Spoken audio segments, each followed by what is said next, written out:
Assalamualaikum warahmatullahi wabarakatuh. Perkenalkan, nama saya Fahmi Firmansyah dari kelas TP3B dengan nomor NIRP 0820040000. Di sini saya akan mempresentasikan hasil EAS praktek pompa dan kompresor. Reparasi pompa dan kompresor. Yang pertama ada pompa sentrifugal. Pengertian pompa sentrifugal. Pompa sentrifugal atau centrifugal pumps adalah pompa yang mempunyai elemen utama yaitu berupa motor penggerak dengan sudu impeller yang berputar dengan kecepatan tinggi. Prinsip kerjanya yaitu merubah energi mekanik alat penggerak menjadi energi kinetik fluida. Kemudian, fluida diarahkan ke saluran buang dengan memakai tekanan menggunakan impeller yang berputar di dalam casing. Casing tersebut dihubungkan dengan saluran hisap dan saluran tekan. Komponen-komponen pompa sentrifugal. Seperti yang tertera, komponen pompa sentrifugal terdiri dari casing pompa sentrifugal yang didesain berbentuk sebuah diffuser yang mengelilingi impeller pompa. Diffuser ini lebih sering dikenal sebagai volute casing sesuai dengan fungsi diffuser. Volute casing berfungsi untuk menurunkan kecepatan aliran yang masuk ke dalam pompa menuju sisi outlet pompa. Kemudian ada impeller. Impeller adalah bagian yang berputar dari pompa sentrifugal yang berfungsi untuk mentransfer energi dari putaran motor menuju jalan akses dari tengah impeller ke luar sisi impeller. Yang selanjutnya ada poros pompa. Bagian yang mentransmisikan putaran dari sumber gerak seperti motor listrik ke pompa. Kemudian ada bearing pada pompa, berfungsi untuk menahan constraint posisi rotor relatif terhadap stator sesuai dengan jenis bearing yang digunakan. Kemudian ada coupling. Pada dasarnya coupling berfungsi untuk menghubungkan dua shaft, di mana yang satu adalah poros penggerak dan yang satu adalah poros yang digerakkan. Proses reparasi, pembongkaran, dan pemasangan. Yang pertama tentu kita akan membuka casing, kemudian melepasnya, kemudian membuka mur pada impeller, melepas impeller menggunakan tracker, kemudian hadapkan pompa ke atas agar mechanical seal tidak terbentur shaft, kemudian melepaskan baut pada bagian belakang pompa, melepaskan shaft pompa beserta bearingnya, kemudian memasang lagi kedua bearing pada shaft pompa, pasang kembali shaft pompa, kembalikan shaft pompa pada posisi semula, lalu pasang dan kencangkan semua baut, pasang impeller dan kencangkan semua baut pada impeller, kencangkan baut pada casing pompa. Untuk yang selanjutnya adalah pompa piston. Pompa piston itu sendiri merupakan satu jenis pompa air desak bolak-balik reciprocating positive displacement pump yang menggunakan piston sebagai komponen yang bekerja bolak-balik menghisap masuk dan mendorong keluar air.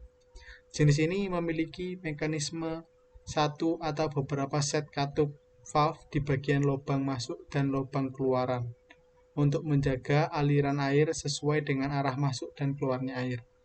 Contoh yang sering kita jumpai adalah pompa air Dragon yang dulu sangat populer di sekitar kita. Bisa digunakan untuk memompa air dari sumur sebagai pengganti alat timba katrol untuk mengambil air dari sumur. Kemudian komponen-komponen pompa piston. Komponen-komponen pompa piston seperti yang tertera, ada piston yang berfungsi sebagai penghisap fluida ke dalam dan menekan kembali keluar silinder. Kemudian ada batang piston yang berfungsi sebagai penerus tenaga gerak dari mesin piston. Ada mur piston yang berfungsi mengikat piston pada batang piston. Ada ring atau seal yang berfungsi mencegah kebocoran fluida. Ada silinder yang berfungsi sebagai tempat penggerak piston dan penampungan sementara fluida. Kemudian ada silinder liner yang berfungsi sebagai pelapis silinder yang bagian dalamnya harus mempunyai permukaan yang halus guna memperlancar gerak piston. Kemudian ada packing yang berfungsi sebagai pencegah kebocoran fluida. Ada juga perapat packing yang berfungsi untuk sebagai penekan supaya packing tetap pada posisi sewaktu batang piston bergerak. Kemudian ada katup hisap yang berfungsi untuk mengatur pemasukan dan penutupan fluida pada saat piston langkah hisap. Kemudian ada katup buang yang berfungsi untuk mencegah kembalinya fluida dari ruang outlet ke dalam ruang silinder pada saat piston langkah tekan. Kemudian proses-proses reparasi, pembongkaran, dan pemasangan. Tentunya yang pertama kita harus melepas baut pada saluran hisap dan kempa. Kemudian membuka 4 baut pengikat silinder head udara, kemudian melepaskan silinder head tersebut dari rangka utama. Yang kemudian adalah melepaskan dudukan katup, puli, serta bantalan, poros engkol, dan melepas piston. Kemudian membuka katup dari dudukan serta membersihkannya, memasang kembali mekanika piston dengan engkol pada rumah pompa, memasang puli dan roda jalan, memasang dudukan katup, silinder head, dan ruang pompa. Kemudian ada pompa roda gigi. Gear pump, pompa roda gigi, adalah jenis pompa positif displacement di mana fluida yang mengalir melalui celah-celah roda gigi dengan dindingnya rumahnya. Disebut sebagai pompa karena fluida yang dialirkan pada umumnya berupa cairan, liquid, atau bubur, slurry. Sedangkan pompa positif displacement berarti pompa tersebut menghisap sejumlah fluida yang terjebak yang kemudian ditekan dan dipindahkan ke arah keluaran atau outlet. Gear pump digunakan untuk aplikasi hydraulic fluid power, namun tidak jarang juga digunakan pada bidang kimia untuk mengalirkan fluida pada viskositas tertentu. Terdapat 2 jenis gear pump, yaitu external gear pump dan internal gear pump. Pompa ini digolongkan sebagai fixed displacement karena jumlah fluida yang dialirkan setiap putarnya selalu tetap. Kemudian ada komponen-komponen pompa roda gigi. Tentunya di sini ada driven gear, casing, drive gear, juga ada 2 drive gear, section dan discharge, masukan dan keluaran. Kemudian ada proses reparasi, pembongkaran, dan pemasangan. Yang pertama pastinya untuk membuka baut pada hose, melepaskan front dan plate dengan kunci 14 dan seal, melepaskan puli dari poros driving gear dan rear end plate dengan kunci 12. Driving gear bisa dilepas dengan cara ditarik. Kembalikan driving gear pada driven, pasang puli dan rear end plate dengan kunci 12. Setelah itu selesai. Kemudian yang terakhir adalah kompresor torak. Pengertian dari kompresor torak adalah mesin atau alat untuk memampatkan udara atau gas. Secara umum biasanya menghisap udara yang merupakan campuran beberapa gas dengan susunan 78% nitrogen, 21% oksigen, dan 1% campuran argon, karbon dioksida, uap air, minyak, dan lainnya. Namun, ada juga kompresor yang menghisap udara atau gas dengan tekanan lebih tinggi dari tekanan atmosfer, sehingga biasa disebut penguat booster. Sebaliknya, ada pula kompresor yang menghisap udara atau gas bertekanan lebih rendah dari tekanan atmosfer, dan biasanya disebut pompa vakum. Fungsi kompresor ini adalah menaikkan tekanan suatu gas. Tekanan gas dapat dinaikkan dengan mengurangi volumenya. Ketika volumenya dikurangi, tekanan akan naik. Komponen-komponen kompresor torak terdiri dari silinder sebagai kedudukan linear cylinder dan water jacket. Linear cylinder sendiri berfungsi sebagai lintasan gerak piston torak saat melakukan ekspansi, pemasukan, kompresi, dan pengeluaran. Sedangkan water jacket adalah ruangan dalam silinder bersirkulasi udara sebagai pendingin. Kemudian ada tangki udara. Tangki udara adalah tangki yang berfungsi untuk menyimpan udara yang telah dihisap dari luar. Kemudian ada katup keluar, discharge. Katup keluar berfungsi untuk pengeluaran udara. Katup hisap atau section. Katup hisap berfungsi untuk menghisap udara dari luar untuk kemudian akan dimasukkan ke kompresor. Torak atau piston fungsinya adalah sebagai elemen pengontrol gas atau udara pada proses pemasukan, kompresi, dan pengeluaran. motor berfungsi sebagai alat penggerak dari sistem kompresor yang akan dihubungkan oleh sabuk V supaya penggerakan motor akan menyebabkan pergerakan pada silinder. Kemudian ada poros engkol. Poros engkol mempunyai fungsi untuk mengubah gerak rotasi menjadi gerak arus bolak-balik translasi.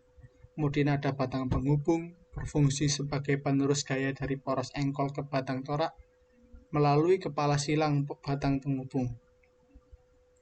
Kemudian ada kepala silang, berfungsi untuk meneruskan batang penghubung ke batang torak kepada kepala silang dapat meluncur pada bantalan peluncurannya. Kemudian ada safety valve, berfungsi untuk mengurangi tekanan di dalam tabung dengan cara dikeluarkan apabila tekanan tersebut melebihi kapasitas. Selain itu, adanya safety valve dapat menghindarkan diri dari bahaya ledakan tabung. Kemudian ada ring oil scraper. Alat ini berfungsi untuk mencegah kebocoran minyak pada pelumas pada frame atau kerangka. Kemudian ada pressure switch. Alat ini berfungsi sebagai penghubung antara pressure gauge dan kompresor. Selain itu, alat ini berfungsi untuk memutus dan menyambungkan tenaga kompresor apabila sudah melewati titik yang telah ditentukan. Kemudian ada pressure gauge. Alat ini sebagai alat pengukur, menampilkan besarnya tekanan yang telah yang ada di dalam kompresor dengan tampilan menggunakan angka-angka. Kemudian ada filter sebagai penyaring pada kompresor. Filter yang digunakan sendiri terdiri dari dua jenis, yaitu filter udara dan filter oli. Kemudian ada fluid cooler, mengendalikan suhu mesin pada kompresor. Alat ini juga dapat mendinginkan dan mengontrol suhu tekanan udara yang dihasilkan oleh kompresor. Kemudian yang terakhir ada drain valve. Drain valve merupakan perangkat penting dari sebuah kompresor karena pada bagian ini dapat mengatur tekanan udara yang terdapat di dalam tabung penyimpanan kompresor. Kemudian proses pembongkaran kompresor torak. Pastinya yang pertama adalah melepaskan sabuk dan tutup sabuk, kemudian melepaskan pipa atau baut pembuangan minyak pelumas dan kuras pelumasnya, kemudian lepas peredam bunyi, pipa pembebas beban, dan pipa pernafasan ruang engkol. Melepaskan kepala silinder dan membongkarnya, membongkar katup udara, membuka puli kompresor dan mengeluarkan pasak dengan cara menariknya, kemudian membuka silinder dan membuka torak. Kemudian adalah proses pemasangan kompresor torak. Memasang kembali silinder, pasang kembali puli kompresor dan memasukkan pasak dengan mendorongnya, memasang katup udara, memasang kepala silinder, memasang pipa atau baut pembuangan minyak pelumas dan keluarkan atau kuras minyak dengan lepas peredam bunyi, pipa pembebas beban, dan pipa pernafasan ruang engkol. Semuanya dipasang kembali dan diisi lagi minyak pelumasnya. Kemudian tutup sabuk dan pasang lagi sabuk V. Mungkin sekian dari saya yang dapat saya presentasikan. Kurang lebihnya bila ada salah kata saya mohon maaf. Wassalamualaikum warahmatullahi wabarakatuh.